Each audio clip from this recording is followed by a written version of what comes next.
Okay guys, so everything is super done. I have my station set up so we can go ahead and start layering this lasagna in my beautiful glass pot bin here. Okay, I have my oven preheated. I'll shut this for a minute.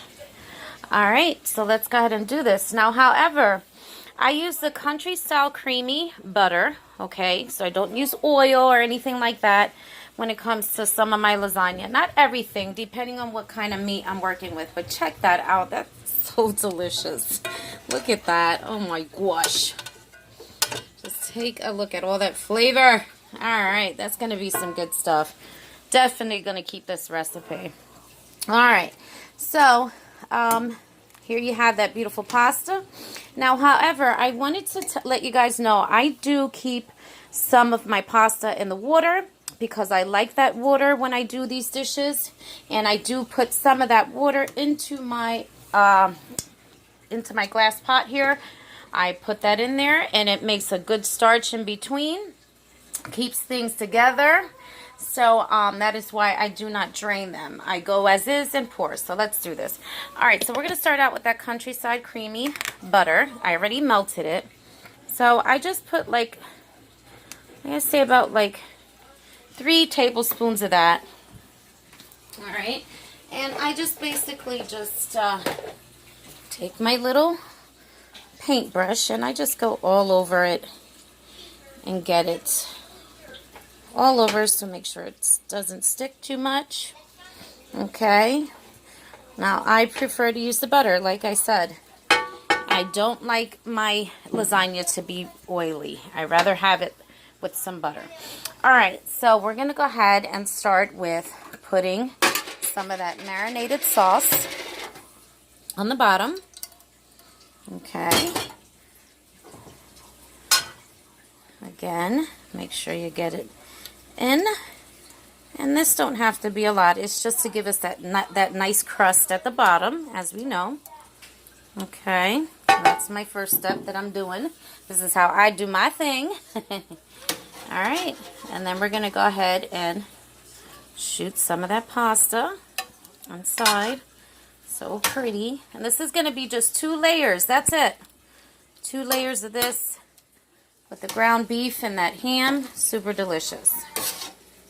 Alright, so that's the first layer. Alright, make sure we get every piece. Alright, now next what I would do for this dish, per se, okay, I'm going to take some of those peas, because remember, that is the main ingredient here, too, is the sweet peas. That's what I wanted to do.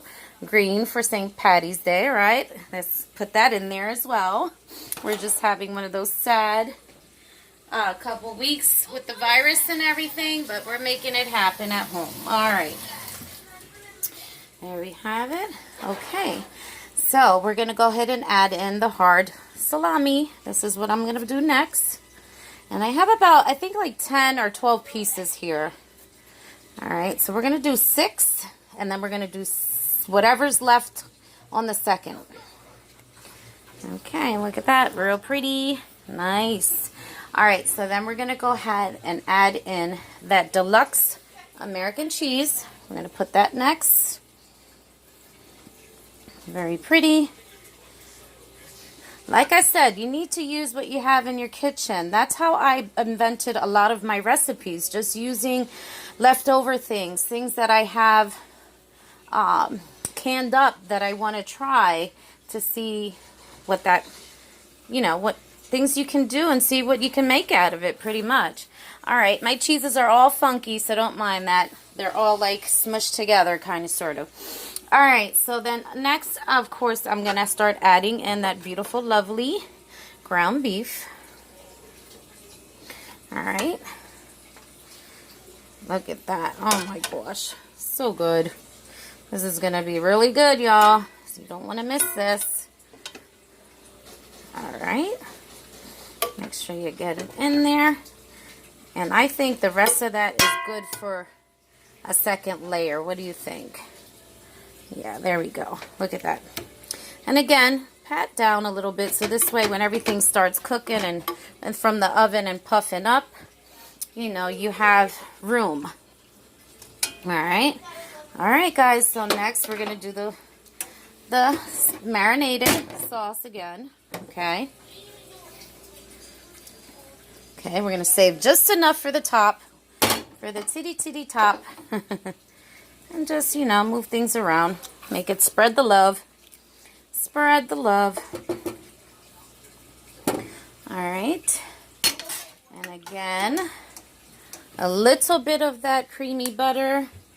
Again, just a little bit, 3 tablespoons. Go ahead and add your pasta. And we're going to stick all the rest of this pasta in there. Okay. Now see, there's still all that water in there. I just used very little of that pasta water. Okay. And if you go back in a lot of my dishes, I do a lot of stuff like this.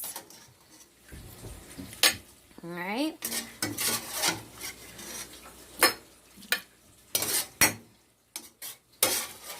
Okay. Almost done. A little bit more. This is like the icing of the lasagna, right? Want to make sure. Get all that lovely pasta in there.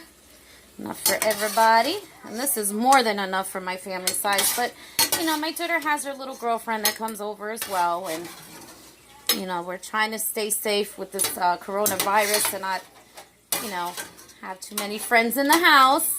But she's one person that's always welcome as well. Yeah, it's her best friend. And I've been making sure they clean their hands and they're doing all the stuff they're supposed to be doing. All right. Okay.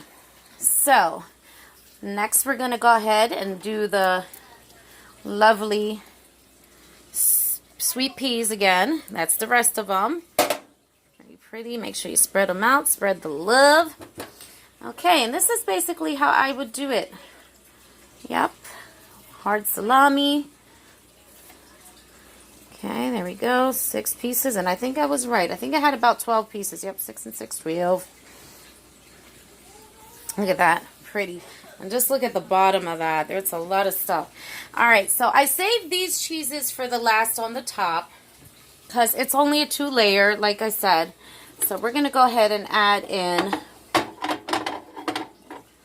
the rest of this American cheese first that I have left over, because remember, we're working with what I have left of this stuff. So I'm just going to spread the love.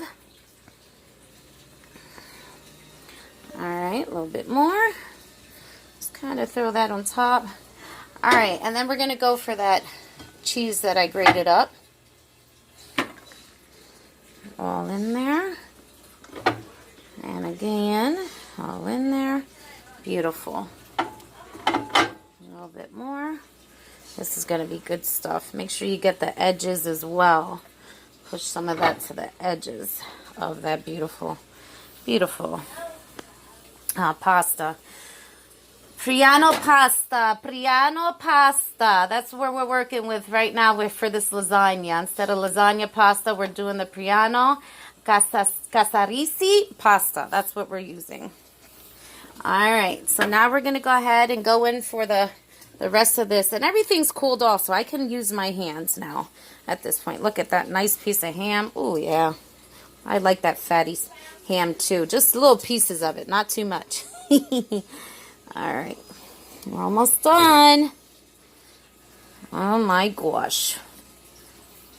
I'm telling you, you'd be surprised what you can work with in your kitchen. And this girl, like I said, that's how I got most of my recipes. Just working with things, playing with things in my kitchen, and bam, there it is. Something so delicious. All right, so this is definitely staying in my book because I already know this bad boy's coming out good. All right, let's get this pot out of here. Take a look at that. Oh my gosh. All right, so then we're going to go ahead and add in a little bit more of those cheeses. Okay, but before we do that, we're going to add in the rest of that traditional, just regular marinated sauce. Look at that. Beautiful. And again, make sure you bring your sauce down a little bit, so that way everybody gets the love up in here. Every piece.